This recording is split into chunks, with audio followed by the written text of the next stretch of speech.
साथियों, आज हम फिज़िक्स का एक टॉपिक पढ़ेंगे जिसका नाम है unit measurement and error.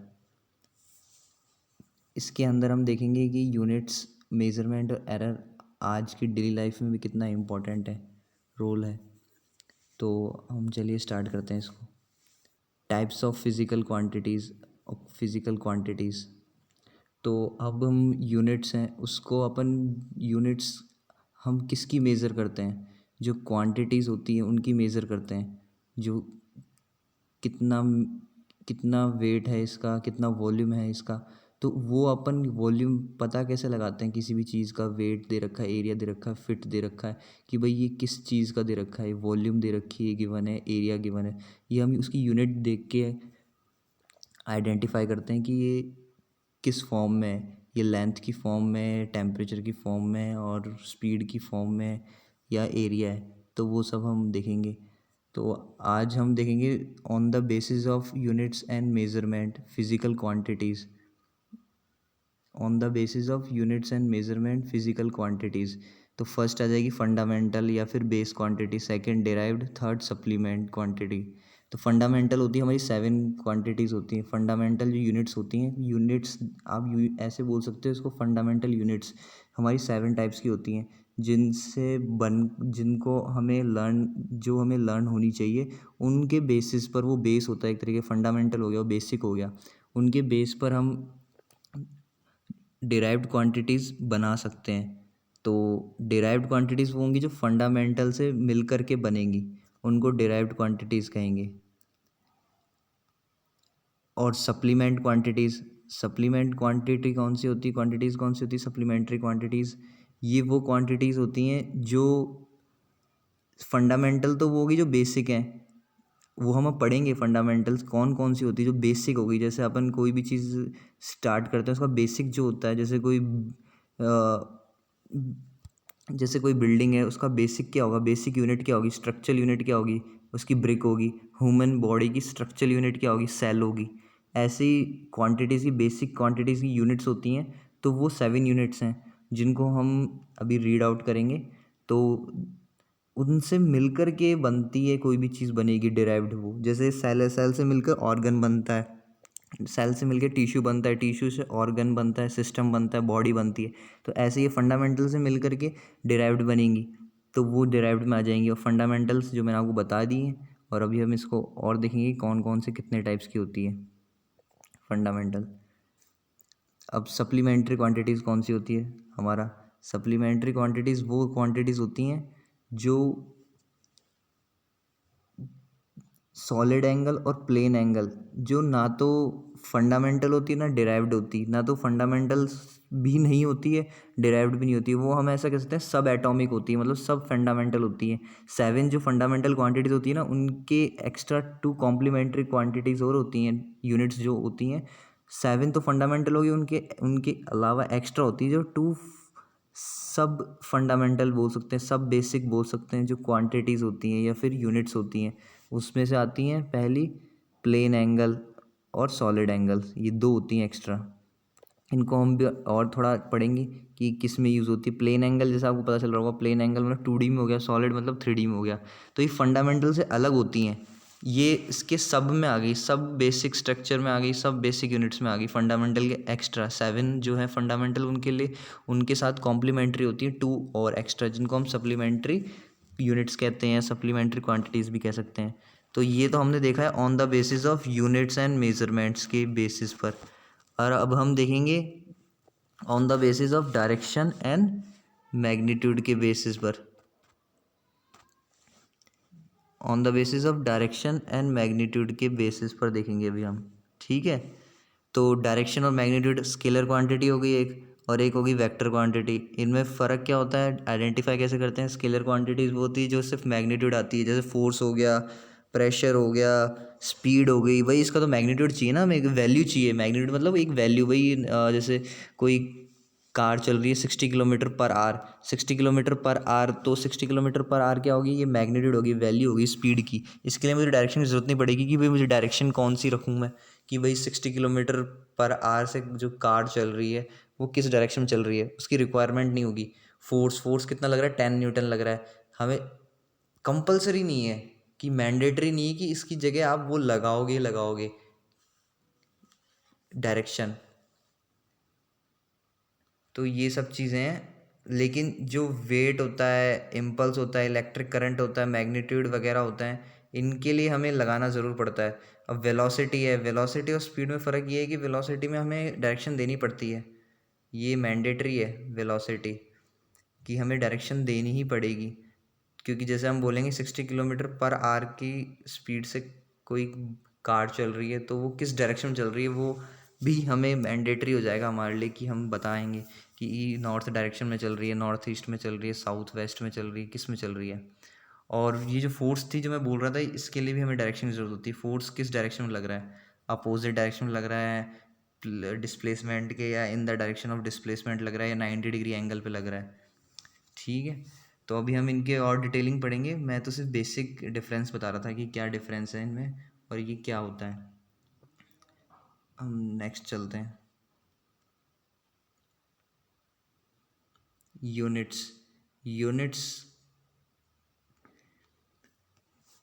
Units जैसे मैंने आपको बताया, भाई किसी भी चीज़ को अपन मेज़रमेंट करते हैं तो वो किस यूनिट्स में है, किस अपन आइडेंटिफाई कर सकते हैं बिना किसी चीज़ के लिखे हुए कि भाई कि जैसे हमें बोल दिया है कि एरिया दे रखा है 20 मीटर स्क्वायर। अगर एरिया नहीं भी गिवन होता, अगर ये लिखा होता 20 मीटर स्क्वायर, तो हम बता सकते थे कि ये यूनिट्स के मेजरमेंट पे आइडेंटिफाई के, यूनिट्स के on the basis of units के मेजरमेंट पे अपन बता सकते हैं, आइडेंटिफाई कर सकते हैं कि ये एरिया का होगा। अगर खाली एरिया लगा हुआ है, area equals to 20 metre square, तो फिर तो एरिया गिवन है।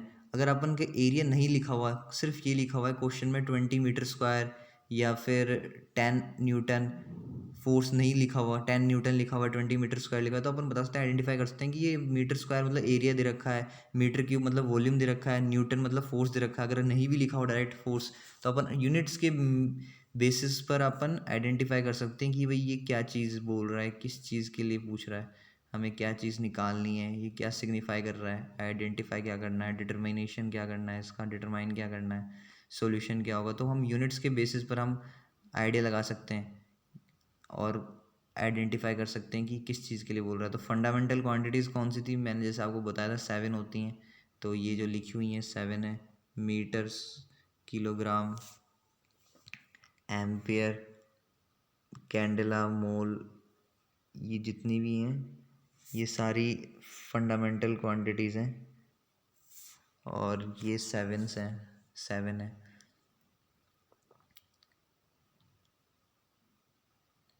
इसके बाद डिराइव्ड क्वांटिटीज़, डिराइव्ड जैसे एग्जांपल है तो डिराइव्ड हो जाएगी एरिया, वॉल्यूम, डेंसिटी, स्पीड।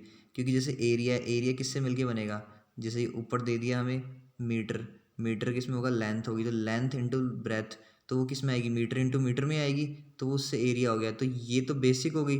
इसको कभी भी आप डिराइव्ड क्वांटिटीज़ को ब्रेक डाउन करोगे तो ये क्या होगा, डिराइव्ड क्वांटिटीज़ को ब्रेक डाउन करोगे, डिराइव्ड क्वांटिटीज़ ब्रेक डाउन होने के बाद वो हमें फंडामेंटल्स दिखाई देंगी उसके अंदर, कि भाई फंडामेंटल का मिक्सचर है जो कंपोजिट मिक्सचर या फिर कंपाउंडेड मिक्सचर है, जिससे मिल करके ये बना है। अगर अपन डिराइव्ड को ब्रेक डाउन करोगे आप, तो वो फंडामेंटल्स में ही टूटेंगी। तो उनसे अपन को फंडामेंटल्स ही मिलेंगी। कोई भी चीज़ हुई, आप फोर्स को ले लो, फोर्स किस में होगा, मास इनटू एक्सलरेशन होता है, तो मास किस में आएगा, केजी में आ जाएगा, एक्सलरेशन किस में आएगा, और उसको एक ब्रेक डाउन करो एक्सलरेशन को, एक्सलरेशन तो फंडामेंटल नहीं होता जब तक नहीं आएगी फंडामेंटल, उसको ब्रेक डाउन करते जाओ। तो एक्सलरेशन किस में हो जाएगा, velocity upon time, velocity upon time, time आ गया फंडामेंटल, वेलोसिटी नहीं आया, वेलोसिटी को और ब्रेक डाउन करो, तो वेलोसिटी को हो जाएगा डिस्टेंस अपॉन टाइम, तो डी मतलब डिस्टेंस मीटर में आ जाएगा, वो टाइम सेकेंड्स में हो जाएगा। तो हमें फंडामेंटल से डिराइव्ड से हमें डिराइव्ड कब निकलती है, जब फंडामेंटल को यूज़ करते हैं उनसे डिराइव्ड बन जाती है, डिराइव्ड बनती हैं तो डिराइव्ड हो जाती है हमें कंपोजिट एक तरीके से फंडामेंटल्स का अलग अलग का। अगर हम डिराइव्ड को ब्रेक डाउन करेंगे तो उनसे हमें फंडामेंटल मिलेगी। तो ये हो गया फंडामेंटल और डिराइव्ड का। फिर सप्लीमेंट्री मैंने आपको बताया था, सॉलिड प्लेन एंगल्स होते हैं। तो ये तो हो गया। अब हम आगे बढ़ते हैं, इसमें सिस्टम्स ऑफ यूनिट्स आया।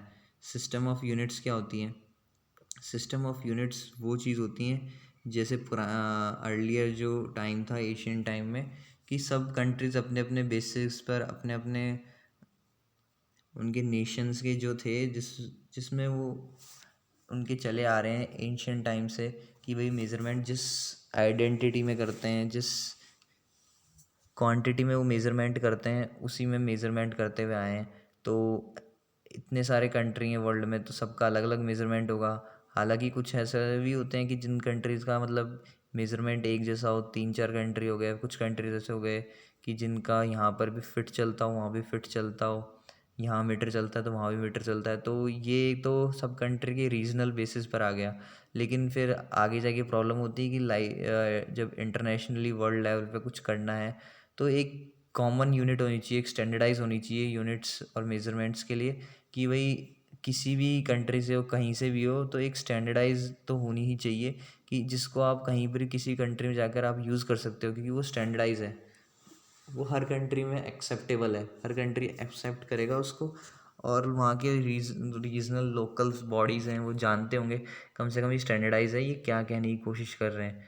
और हमारे जो लोकल बॉडीज़ हैं उनमें क्या चलता है, लेकिन स्टैंडर्डाइज भी लोगों को पता होगा कि एक बेसिक प्लेटफॉर्म इस्टेब्लिश करते हैं कि स्टैंडर्ड यूनिट्स का, कि भाई कोई भी कहीं पर भी किसी भी कोई भी कॉम्पिटिटिव एग्ज़ाम या कहीं पर भी कोई कुछ भी बोले तो स्टैंडर्डाइज को यूज़ करे तो हर किसी के अंडरस्टैंडेबल हो। तो वही सिस्टम लेके आए थे लास्ट में। तो वो कंक्लूजन जो एंड में निकला था वो सिस्टम का नाम था एसआई सिस्टम, जो स्टैंडर्डाइज इंटरनेशनली रिकग्नाइज सिस्टम है। जैसे आप देखते हो international system of units SI, तो ये अडॉप्ट किया गया। और इसके बारे में थोड़ा सा हमें हिस्ट्री दे रखी है। Was adopted and accepted in the international conference weight measure held at Geneva, जो स्विट्ज़रलैंड में है, जनेवा, और ये 1964 में हुआ था। ये सब चीज़ें हैं। इससे पहले जो चलते थे सिस्टम वो सब अपने अपने चलाते थे। तो एमकेएस सिस्टम था, एक सीजीएस सिस्टम था, एक एफपीएस सिस्टम था। एफपीएस तो ब्रिटेन में बहुत ज़्यादा चलता है। एफपीएस जो है फुट पाउंड सेकंड सिस्टम है। सेंटीमीटर ग्राम सिस्टम हो गया, मीटर किलोग्राम हो गया। तो इनको, ये जो तीनों सिस्टम है, अगर इनको कोई नहीं भी जाने तो भी चल जाएगा, क्योंकि स्टैंडर्डाइज ये है। क्योंकि ज़रूरी नहीं है कि आपके कंट्री में एमकेएस चल रहा है तो हर जगह वही चले, नहीं, हर जगह वो नहीं चलेगा। तो उसके लिए एक स्टैंडर्डाइज सिस्टम किया गया था, अडॉप्ट किया गया था कि भाई कम से कम किसी कंट्री में एमकेएस है तो उसको स्टैंडर्डाइज सिस्टम पता हो, तो कि कोई बाहर वाला कोई फॉरेन से कोई बॉडी आए, अथॉरिटीज़ आए, तो उनको भी स्टैंडर्डाइज में वो बोल सकते हो, बता सकते हो कि हम ये कहना चाहते हैं, अगर उनको एमकेएस नहीं आती हो तो। ये सब चीज़ें अडॉप्ट करने के लिए, एक स्टैंडर्डाइज प्लेटफॉर्म देने के लिए पूरे वर्ल्ड में, कि भाई एक स्टैंडर्ड सिस्टम यूनिट्स भी हम इस्टेब्लिश करते हैं। तो इसलिए स्टैंडर्डाइज सिस्टम आया था, जिसको हम एसआई यूनिट्स भी कहते हैं, जिनके अंदर आती है एसआई यूनिट्स के अंदर, जैसे फोर्स की न्यूटन हो गई एसआई यूनिट। तो ऐसी चीज़ें हैं। तो ये चीज़ किया गया था। अब हम चलते हैं फंडामेंटल यूनिट्स। जैसे मैंने आपको बताया था स्टार्टिंग में कि फंडामेंटल यूनिट्स 7 टाइप्स की होती है, उनके सिंबल्स और उनके मेज़रमेंट्स, और ये डेफिनेशंस दे रखी है।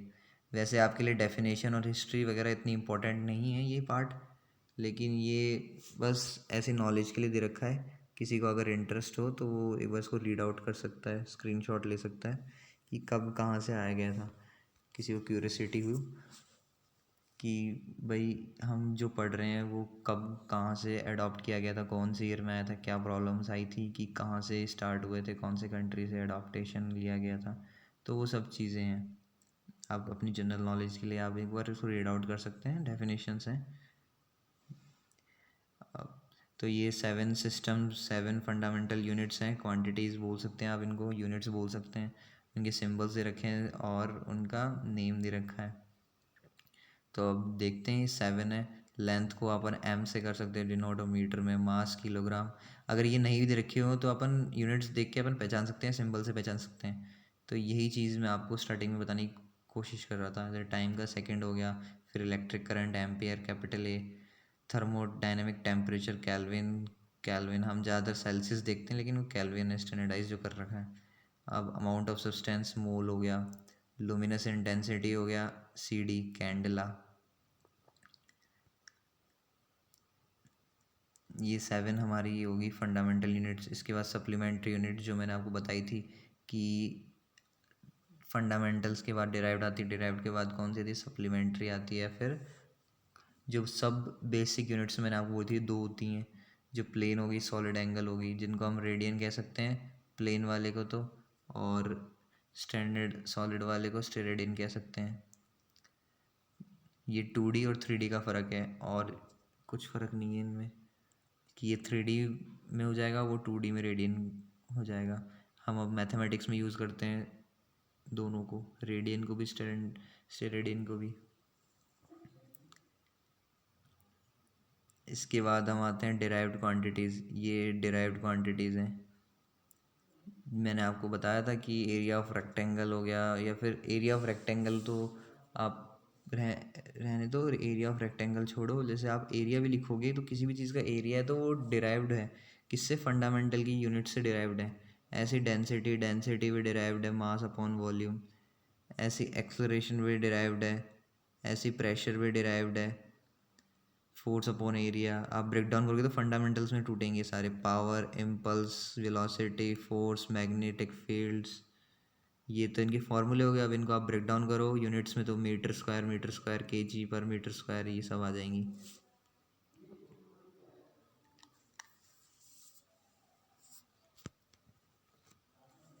अगर आपको ये यूनिट्स याद नहीं होती हैं, फॉर्मूले याद है, तो आप यूनिट्स निकाल सकते हो।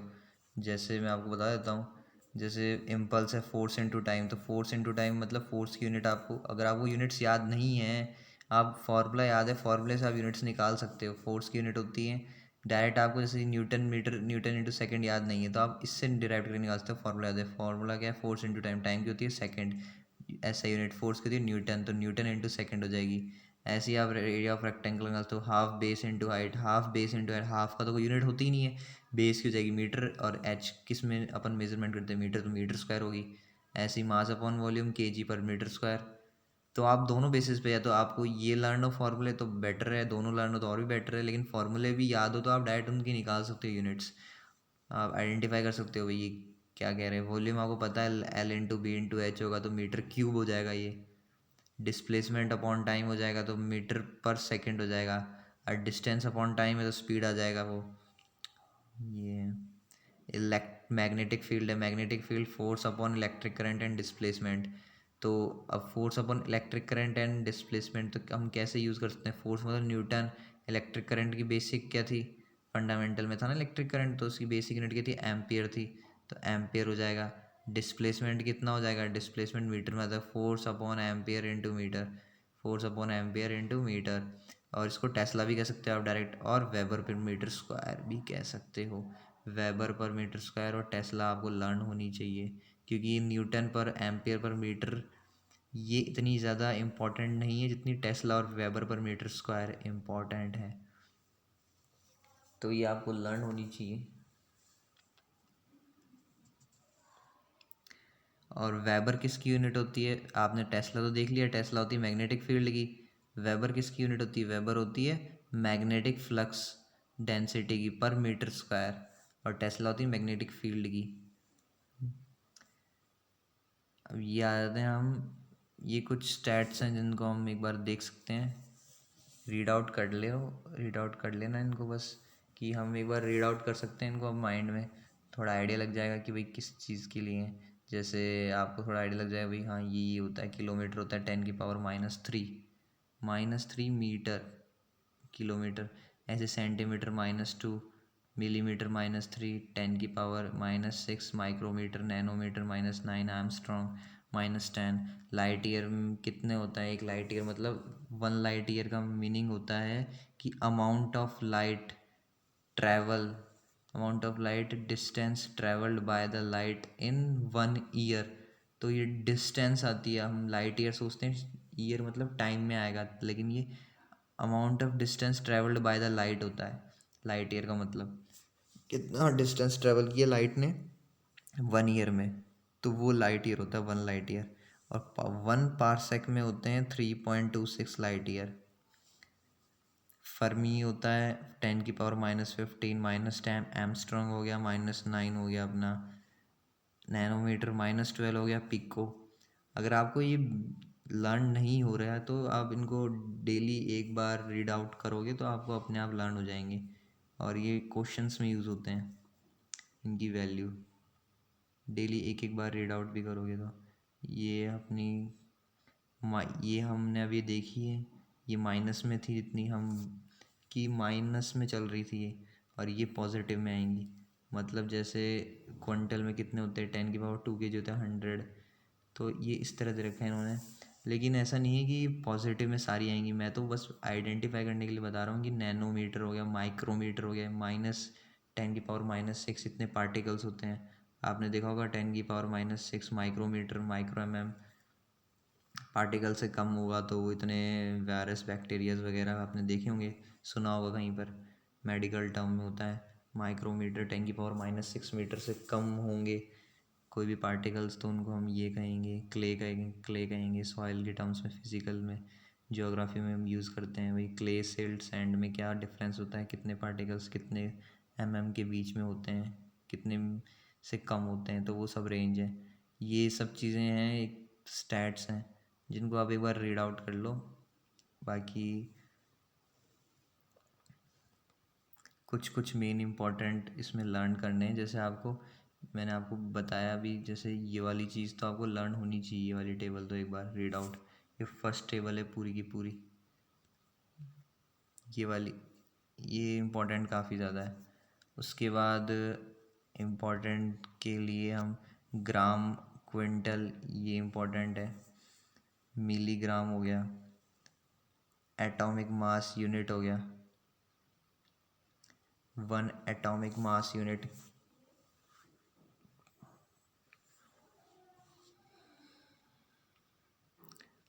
ये तो आपको लर्न ही होंगे।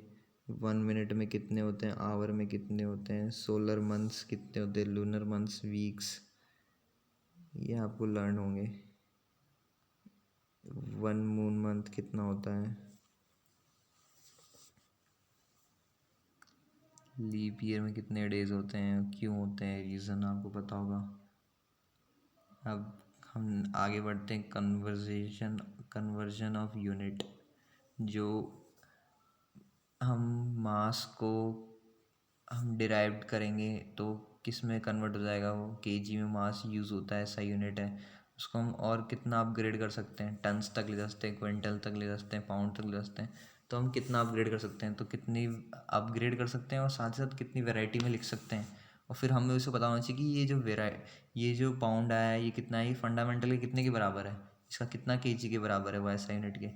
तो वो है कन्वर्जन की। अपन किसी भी टर्म में, किसी भी कंट्री में वेट को किसी भी उसमें यूज़ करता हो, कहीं पाउंड में यूज़ कर रहे हैं, कोई टन्स में यूज़ कर रहा है, तो अपन उसको आइडेंटिफाई कर सकते हैं फंडामेंटल से कि ये फंडामेंटल मास होता है, वेट केजी में आएगा। तो वेट और मास में फ़र्क होता है। जैसे कोई भी मास की बात कर रहा हूँ मैं, अभी वेट की बात नहीं कर रहा, लेकिन वेट में क्या होता है, वेट होता है मास इनटू mg, मतलब ग्रेविटेशनल का भी आता है, उसमें रोल आता है ग्रेविटी का, तो उसकी यूनिट हो जाती है न्यूटन, वो फोर्स के टर्म्स में आता है वेट। तो हम यहाँ मास की बात कर रहे हैं कि मास, कहीं मास तो यूनिवर्सल एक ही जैसा होगा, कहीं पर भी ले जाओ आप, चाहे आप अर्थ पे रखो या मून पे रखो, मास तो उसका वही होगा, वेट चेंज होगा क्योंकि जी चेंज होता है, स्मॉल जी। तो वेट होता है mg और मास होता है खाली m। तो अब हम ये बोल रहे थे कन्वर्जन ऑफ मास में कि हम कहीं पर भी, कहीं पाउंड्स में यूज़ हो रहा है, कहीं टन्स में यूज़ हो रहा है, क्विंटल में यूज़ हो रहा था, हम उसको कैसे आइडेंटिफाई करेंगे कि भाई कितना है, क्विंटल कितना है, पाउंड कितना है, कितने केजी के बराबर होगा। क्योंकि हमें तो एक ही स्टैंडर्डाइज सिस्टम याद रखना है, जैसे SI सिस्टम है, उसी के बेसिस पे उसी से कंपैरिजन करना है सबका, उसी से रिलेशन बिठाना है, उसी से कन्वर्ज करना है, उसी से कन्वर्ट करना है, उसी की टर्म्स में लिखना है, या उसी से रिलेट करना है कि भाई ये कितना कह रहा है, इसकी कितने के बराबर होगा, ये SI यूनिट में जो मास m की वैल्यू कितने के बराबर होगी जो 1 पाउंड होगा। तो वो सब चीज़ें कन्वर्जन ऑफ मास, कि 1 पाउंड कितने केजी के बराबर है, 1 टन कितने केजी के बराबर है। तो वो सभी रिलेशंस हैं जो बता रखा है, ऐसी लेंथ के बता रखे हैं इन्होंने रिलेशंस। तो इनको एक बार आपको रीड आउट कर लेना है। वैसे टन का इम्पोर्टेंट है और क्विंटल का इम्पोर्टेंट है। 1 टन में 1000 kg होते हैं और 1 क्विंटल में होता है 100 kg। और इतना ज़्यादा इम्पोर्टेंट नहीं है जो आपकी यूज़ में आए। ग्राम का तो आपको पता ही होगा, 1000 ग्राम इजिकल्स टू 1 kg। ऐसी लेंथ में इम्पोर्टेंट किलोमीटर है, और मीटर है, और सेंटीमीटर है, ये 3 इम्पोर्टेंट है। बाकी आप एरिया में, area of conversion hectare hectare में होता है 10⁴मीटर स्क्वायर, या फिर 100 hectare equals to 1 square kilometre. अगर आपको ये याद नहीं हो रहा तो बस आप ये याद रख लो कि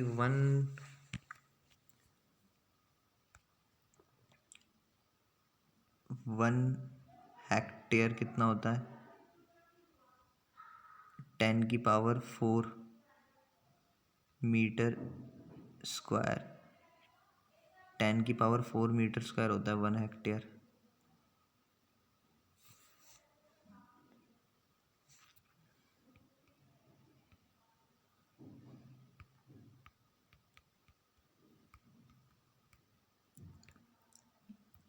मैट्रिक प्रीफिक्स ये यूज़ होने वाले हैं, इनको भी आप यहाँ से यहाँ तक रीड आउट कर लेना।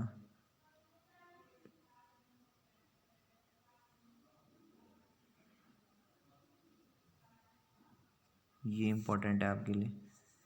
Giga, tera, giga, mega, kilo, hecto, deca, deci, centi, milli, micro, nano, pico. ये बहुत ज़्यादा, ये 12 से -12 तक ये इम्पोर्टेंट है।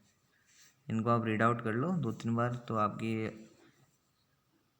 लर्न हो जाएंगे।